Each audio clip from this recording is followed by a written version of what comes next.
Va començar a pintar als 8 anys, a l'oli, però de seguida va trobar a faltar relleu en els seus quadres i va buscar-lo incorporant-hi els materials més diversos.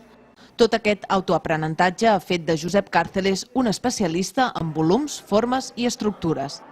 Les seves obres també impressionen per ser de gran format, coloristes i carregades de simbolisme. Si hi ha diàleg entre l'espectador i el quadre vol dir que l'obra d'art ja és art, funciona. Si no hi ha diàleg no és art, és un objecte.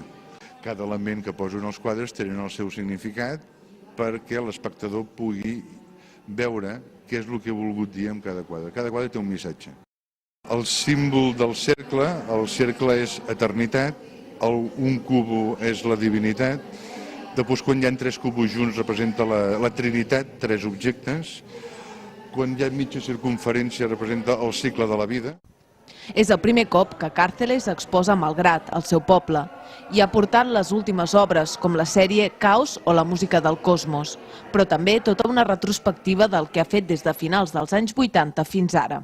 Me fa molta il·lusió perquè era un deure que tenia jo amb el poble, perquè molta gent me coneixia que me dedicava a les obres, però que no podien disfrutar de les obres.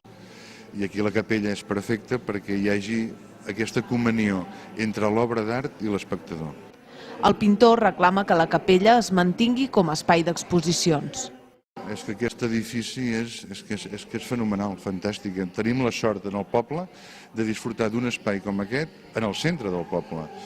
Malgrat és poble de pintors i d'artistes, però si som uns quants i també anem vinguent aquí a exposar que aquesta cultura artística que tenim al poble que no es perdi. Vull dir, jo me comprometo cada any a portar l'obra nova per poder-la exposar, només per oferir-ho al poble.